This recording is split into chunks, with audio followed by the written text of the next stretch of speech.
संपूर्ण रामायण की कहानी। आज हम आपको रामायण की कथा संक्षिप्त रूप में सुनाएंगे। कैसे दृढ़ निश्चय से बुराई का अंत और सच्चाई की विजय हुई।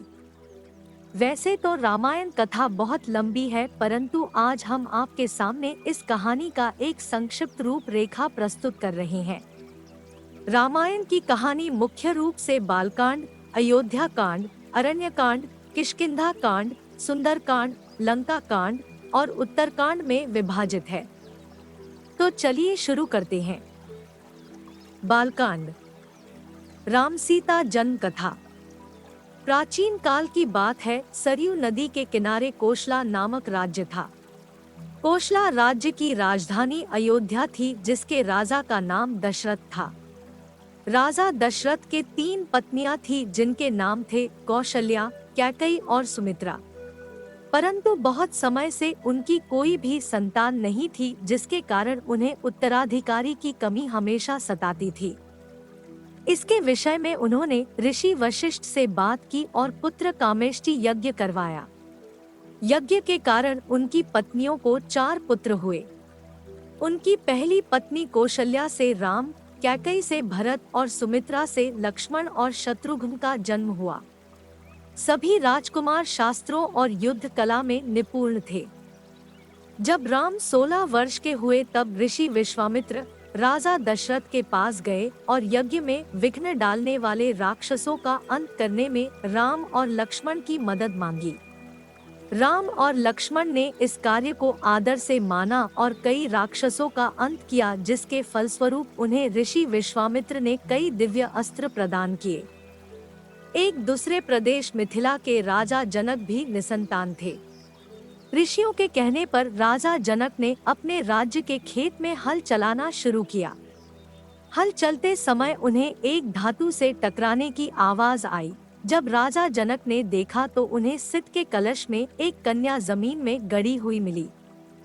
उस कन्या को जैसी ही राजा जनक ने मिट्टी से निकाला, राज्य में बारिश होने लगी और उस कन्या को जनक अपने महल ले गए। सित के कलश में पाने के कारण उस कन्या का नाम सीता रखा गया। श्री राम और सीता विवाह। धीरे धीरे सीता बड़ी हुई और उनके विवाह का समय आया। श्री राम अयोध्या के राजा दशरथ के ज्येष्ठ पुत्र थे और माता सीता उनकी धर्मपत्नी थी। राम बहुत ही साहसी, बुद्धिमान और आज्ञाकारी और सीता बहुत ही सुंदर, उदार और पुण्यात्मा थी। माता सीता की मुलाकात श्री राम से उनके स्वयंवर में हुई, जो सीता माता के पिता मिथिला के राजा जनक द्वारा संयोजित किया गया था। यह स्वयंवर माता सीता के लिए अच्छे वर की खोज में आयोजित किया गया था। राजा जनक ने सीता का स्वयंवर रखा, जिसमें उन्होंने शिव जी के धनुष को उठाकर उसमें रस्सी चढ़ाने वाले व्यक्ति से सीता का विवाह कराने की शर्त रखी। उस आयोजन में कई राज्यों के राजकुमारों और राजाओं को आमंत्रित किया गया था। शर्त यह थी कि जो कोई भी शिव धनुष को उठाकर धनुष के तार को खींच सकेगा, उसी का विवाह सीता से होगा। सभी राजाओं ने कोशिश किया, परंतु वे धनुष को हिला भी ना सके। जब श्री राम की बारी आई तो श्री राम ने एक ही हाथ से धनुष उठा लिया और जैसे ही उसके तार को खींचने की कोशिश की, वह धनुष 2 टुकड़ों में टूट गया। इस प्रकार श्री राम और सीता का विवाह हुआ। इस प्रकार श्री राम का विवाह सीता से, लक्ष्मण का विवाह उर्मिला से, भरत का विवाह मांडवी से और शत्रुघ्न का विवाह श्रुतकीर्ति से हो गया। अयोध्या कांड। अयोध्या राजघराने में षड्यंत्र। अयोध्या के राजा दशरथ के 3 पत्नियां और 4 पुत्र थे। राम सभी भाइयों में बड़े थे और उनकी माता का नाम कौशल्या था। भरत राजा दशरथ के दूसरी और प्रिय पत्नी कैकेयी के पुत्र थे। दूसरे 2 भाई थे, लक्ष्मण और शत्रुघ्न, जिनकी माता का नाम था सुमित्रा। जब राम को एक तरफ राज तिलक करने की तैयारी हो रही थी, तभी उसकी सौतेली माँ कैकेयी अपने पुत्र भरत को अयोध्या का राजा बनाने का षड्यंत्र रच रही थी। यह षड्यंत्र बूढ़ी मंथरा के द्वारा किया गया था। रानी कैकेयी ने एक बार राजा दशरथ की जीवन की रक्षा की थी, तब राजा दशरथ ने उन्हें कुछ भी मांगने के लिए पूछा था, पर कैकेयी ने कहा समय आने पर मैं मांग लूंगी। उसी वचन के बल पर कैकेयी ने राजा दशरथ से पुत्र भरत के लिए अयोध्या का सिंहासन और राम के लिए 14 वर्ष का वनवास मांगा। श्री राम तो आज्ञाकारी थे, इसलिए उन्होंने अपने सौतेली माँ कैकेयी की बातों को आशीर्वाद माना और माता सीता और प्रिय भाई लक्ष्मण के साथ 14 वर्ष का वनवास व्यतीत करने के लिए राज्य छोड़कर चले गए। इस असीम दुख को राजा दशरथ सह नहीं पाए और उनकी मृत्यु हो गई। कैकेयी के पुत्र भरत को जब यह बात पता चली तो उसने भी राजगद्दी लेने से इनकार कर दिया। अरण्यकांड। 14 वर्ष का वनवास। राम, सीता और लक्ष्मण वनवास के लिए निकल पड़े। रास्ते में उन्होंने कई असुरों का संहार किया और कई पवित्र और अच्छे लोगों से भी वे मिले। वे वन चित्रकूट में एक कुटिया बनाकर रहने लगे। एक बार की बात है, लंका के असुर राजा रावण की छोटी बहन शूर्पणखा ने राम को देखा और वह मोहित हो गई। उसने राम को पाने की कोशिश की, पर राम ने उत्तर दिया, मैं तो विवाहित हूँ, मेरे भाई लक्ष्मण से पूछ के देखो। तब शूर्पणखा लक्ष्मण के पास जाकर विवाह का प्रस्ताव रखने लगी, पर लक्ष्मण ने साफ इनकार कर दिया। तब शूर्पणखा ने क्रोधित होकर माता सीता पर आक्रमण कर दिया। यह देखकर लक्ष्मण ने चाकू से शूर्पणखा की नाक काट दी। कटी हुई नाक के साथ रोते हुए जब शूर्पणखा लंका पहुंची तो सारी बातें जानकर रावण को बहुत क्रोध आया। उसके बाद रावण ने सीता हरण की योजना बनाई। सीता हरण योजना के तहत रावण ने मारीच राक्षस को चित्रकूट के कुटिया के पास एक सुंदर हिरण के रूप में भेजा। जब मारीच को माता सीता ने देखा तो उन्होंने श्री राम से उस हिरण को पकड़ के लाने के लिए कहा। सीता की बात को मानकर राम उस हिरण को पकड़ने उसके पीछे पीछे गए और लक्ष्मण को आदेश दिया कि वो सीता को छोड़कर कहीं ना जाए। बहुत पीछा करने के बाद राम ने उस हिरण को बाण से मारा। जैसे ही राम का बाण हिरण बने मारीच को लगा, वह अपने असली राक्षस रूप में आ गया और राम के आवाज में सीता और लक्ष्मण को मदद के लिए पुकारने लगा।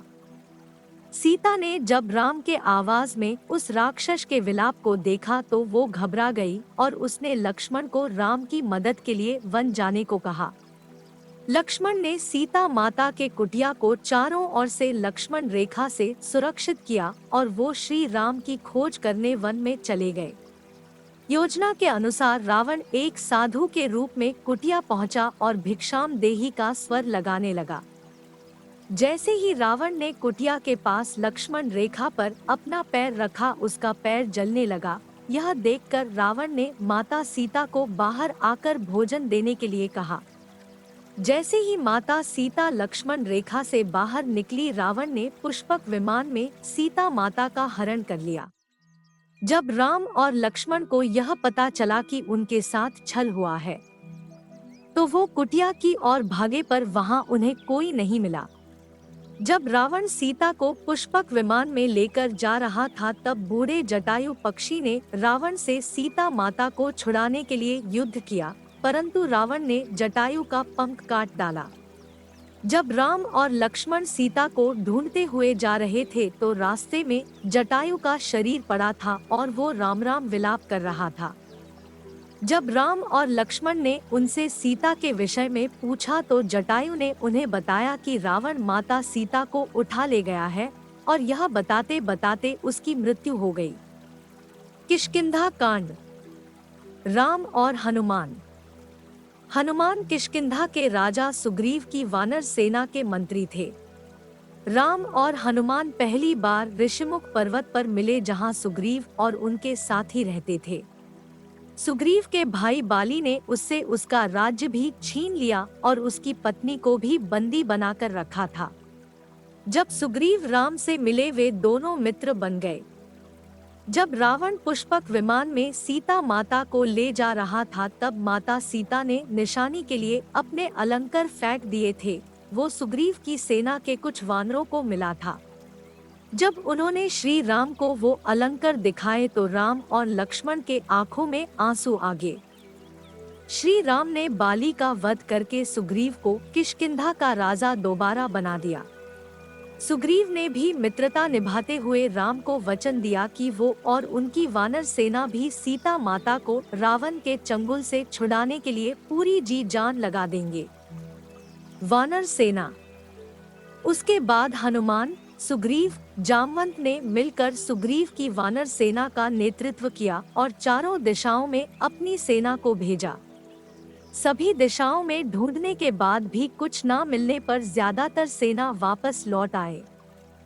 दक्षिण की तरफ हनुमान एक सेना लेकर गए जिसका नेतृत्व अंगद कर रहे थे। जब वे दक्षिण के समुद्र तट पर पहुंचे तो वे भी उदास होकर विंध्य पर्वत पर इसके विषय में बात कर रहे थे।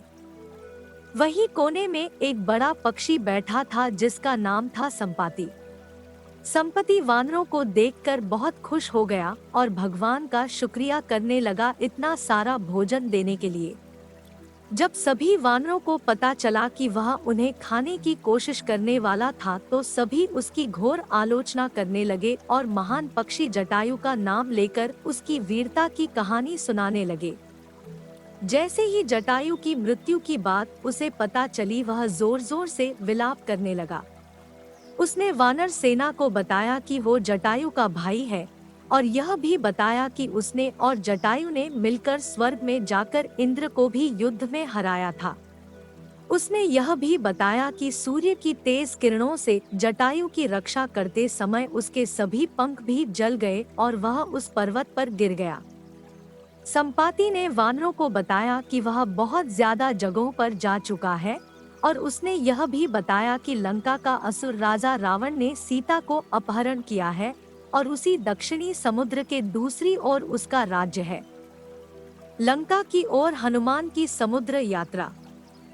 जामवंत ने हनुमान के सभी शक्तियों को ध्यान दिलाते हुए कहा कि हे हनुमान, आप तो महाज्ञानी, वानरों के स्वामी और पवन पुत्र हैं। यह सुनकर हनुमान का मन हर्षित हो गया और वे समुद्र तट किनारे स्थित सभी लोगों से बोले, आप सभी कंद मूल खाकर यही मेरा इंतजार करें जब तक मैं सीता माता को देखकर वापस ना लौट आऊं। ऐसा कहकर वे समुद्र के ऊपर से उड़ते हुए लंका की ओर चले गए। रास्ते में जाते समय सबसे पहले मेनका पर्वत आए। उन्होंने हनुमान जी से कुछ देर आराम करने के लिए कहा पर हनुमान ने उत्तर दिया, जब तक मैं श्री राम जी का कार्य पूर्ण ना कर लूं, मेरे जीवन में विश्राम की कोई जगह नहीं है। और वे उड़ते हुए आगे चले गए। देवताओं ने हनुमान की परीक्षा लेने के लिए सांपों की माता सुरसा को भेजा। सुरसा ने हनुमान को खाने की कोशिश की पर हनुमान को वो खा ना सकी। हनुमान उसके मुख में जाकर दोबारा निकल आए और आगे चले गए। समुद्र में एक छाया को पकड़कर खा लेने वाली राक्षसी रहती थी। उसने हनुमान को पकड़ लिया पर हनुमान ने उसे भी मार दिया। समुद्र तट पर पहुंचने के बाद हनुमान एक पर्वत के ऊपर चढ़ गए और वहां से उन्होंने लंका की ओर देखा। लंका का राज्य उन्हें दिखा जिसके सामने एक बड़ा द्वार था और पूरा लंका सोने का बना हुआ था। हनुमान ने एक छोटे मच्छर के आकार जितना रूप धारण किया और वो द्वार से अंदर जाने लगे। उसी द्वार पर लंकिनी नामक राक्षसी रहती थी। उसने हनुमान का रास्ता रोका तो हनुमान ने एक जोर का घूंसा दिया तो नीचे जाकर गिरी। उसने डर के मारे हनुमान को हाथ जोड़ा और लंका के भीतर जाने दिया। हनुमान ने माता सीता को महल के हर जगह ढूंढा पर वह उन्हें नहीं मिली। थोड़ी देर ढूंढने के बाद उन्हें एक ऐसा महल दिखाई दिया जिसमें एक छोटा सा मंदिर था, एक तुलसी का पौधा भी। हनुमान जी यह देखकर अचंभे में पड़ गए और उन्हें यह जानने की इच्छा हुई कि आखिर ऐसा कौन है जो इन असुरों के बीच श्री राम का भक्त है। यह जानने के लिए हनुमान ने एक ब्राह्मण का रूप धारण किया और उन्हें पुकारा।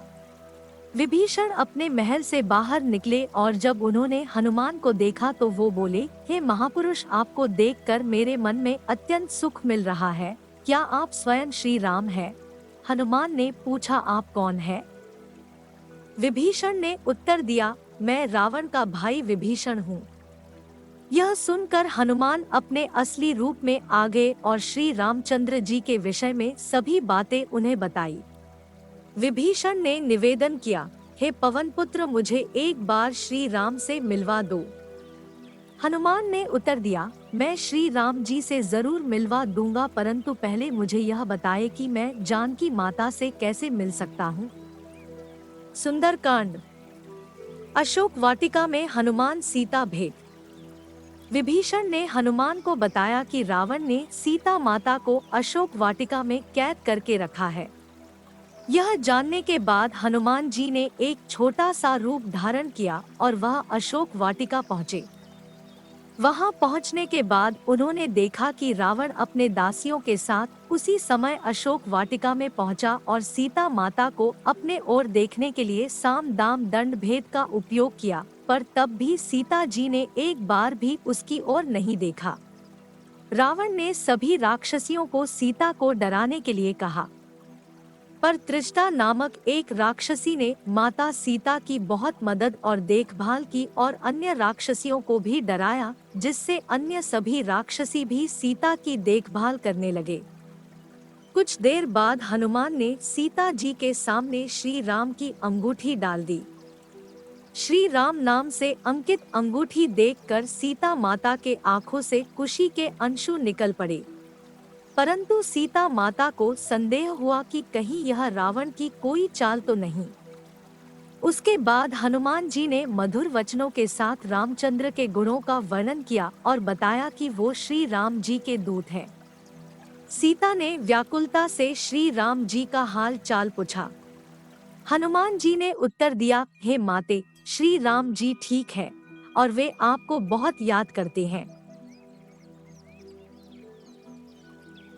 वे बहुत जल्द ही आपको लेने आएंगे और मैं शीघ्र ही आपका संदेश श्री राम जी के पास पहुंचा दूंगा। तभी हनुमान ने सीता माता से श्री राम जी को दिखाने के लिए चिन्ह मांगा, तो माता सीता ने हनुमान को अपने कंगन उतार कर दे दिए।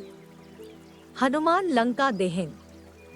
हनुमान जी को बहुत भूख लग रही थी, तो हनुमान अशोक वाटिका में लगे पेड़ों के फलों को खाने लगे।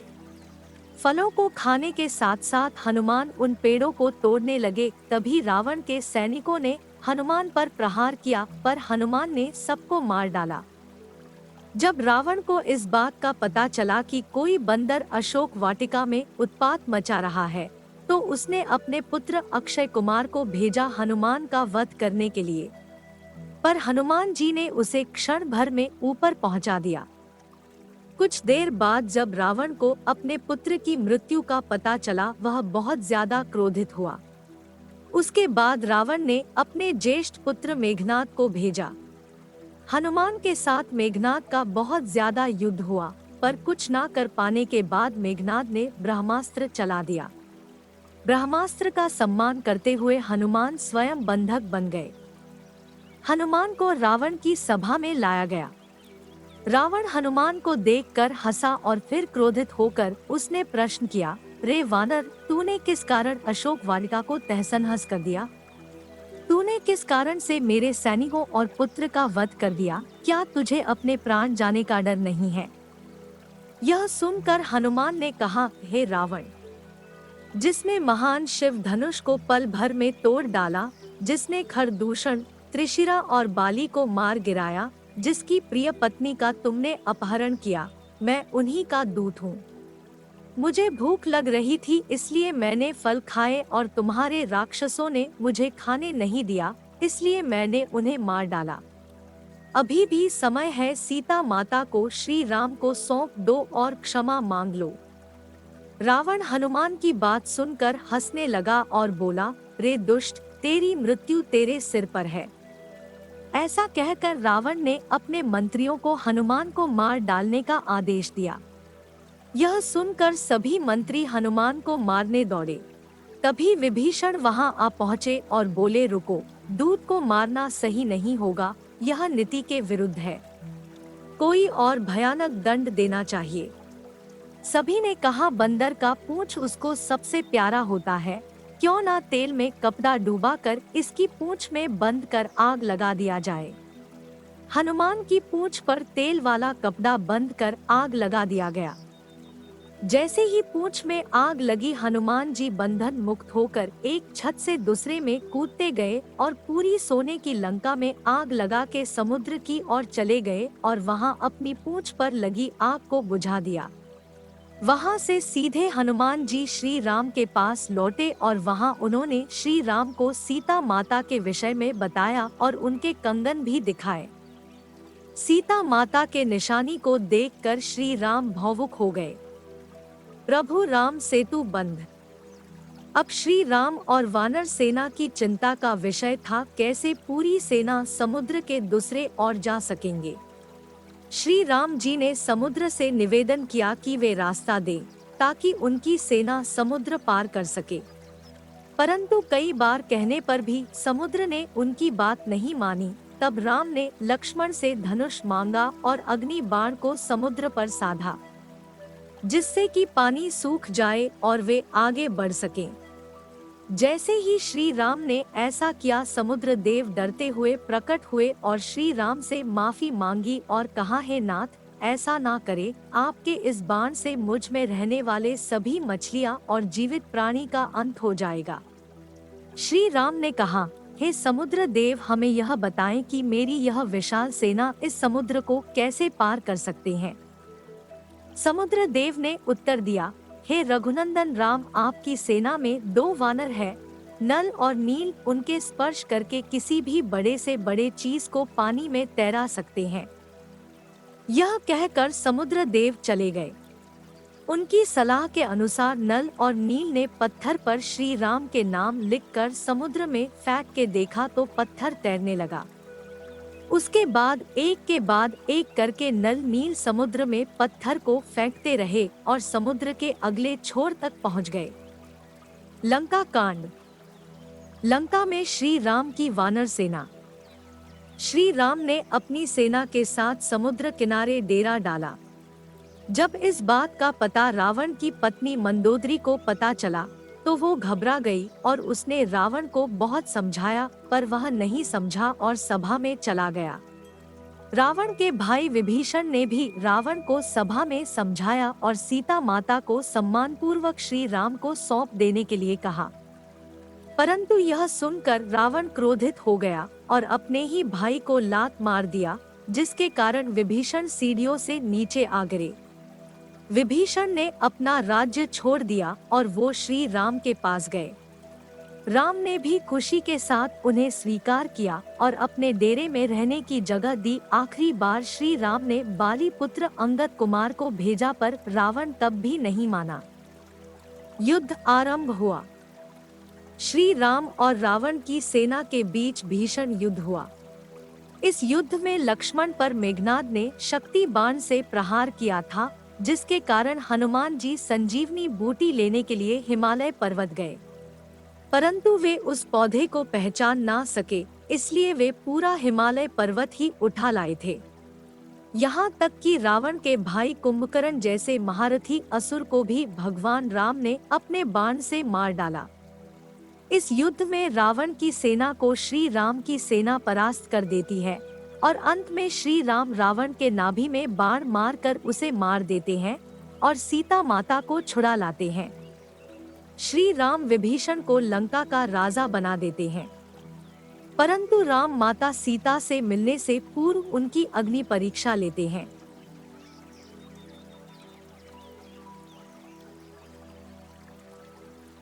उसके बाद श्री राम, सीता और भाई लक्ष्मण के साथ अपने राज्य 14 वर्ष के वनवास से लौटते हैं। उत्तरकांड। उसके बाद श्री राम को अयोध्या का राजा घोषित किया गया और उनका जीवन खुशियों से बीत रहा था। कुछ समय बाद माता सीता गर्भवती हो जाती है, परंतु जब राम लोगों के मुख से अग्नि परीक्षा के विषय में सुनते हैं, वह माता सीता को अयोध्या छोड़कर चले जाने को कहते हैं। माता सीता को इस बात से बहुत दुख होता है। महर्षि वाल्मीकि उन्हें अपने आश्रम में आश्रय देते हैं। लवकुश कांड। लवकुश का जन्म। वहीं माता सीता 2 पुत्रों को जन्म देती है, जिनका नाम लव और कुश दिया गया। लव और कुश ने महर्षि वाल्मीकि से पूर्ण रामायण का ज्ञान लिया। वे दोनों बालक पराक्रमी और ज्ञानी थे। अश्वमेध यज्ञ। श्री राम ने चक्रवर्ती सम्राट बनने और अपने पापों से मुक्त होने के लिए अश्वमेध यज्ञ किया। यह यज्ञ करने का सुझाव उनके छोटे भाई लक्ष्मण ने दिया था। इस यज्ञ में एक घोड़े को स्वच्छंद रूप से छोड़ा जाता था। वह घोड़ा जितना ज्यादा क्षेत्र तक जाता था उसे राज्य में सम्मिलित कर दिया जाता था। इस यज्ञ को पत्नी के बिना नहीं कर सकते थे, इसलिए श्री राम ने माता सीता का स्वर्ण मूर्ति भी बनवाया था। जब श्री राम का घोड़ा स्वच्छंद रूप से छोड़ा गया तब वह भी एक राज्य से दूसरे राज्य में गया। जब वह घोड़ा महर्षि वाल्मीकि के आश्रम के पास पहुंचा तो लव कुश ने उसकी सुंदरता देखकर उसे पकड़ लिया। जब राम को पता चला तो उन्होंने अपनी सेना को भेजा, परंतु लवकुश से युद्ध में सब हार गए। जब राम वहां पहुंचे तो उन्होंने उन बालकों से पूछा कि वह किसके पुत्र हैं। तब लवकुश ने माता सीता का नाम लिया। जब राम ने यह सुना तो उन्होंने बताया कि वह उनके पिता है। यह सुनकर लवकुश भी बहुत खुश हुए और राम से गले मिल गए। उसके बाद वे माता सीता से आश्रम जाकर मिले। उसके बाद श्री राम, माता सीता और लवकुश को लेकर अयोध्या लौट आए। आशा करते हैं आपको रामायण की यह कथा संक्षिप्त रूप में अच्छी लगी होगी। जय श्री राम।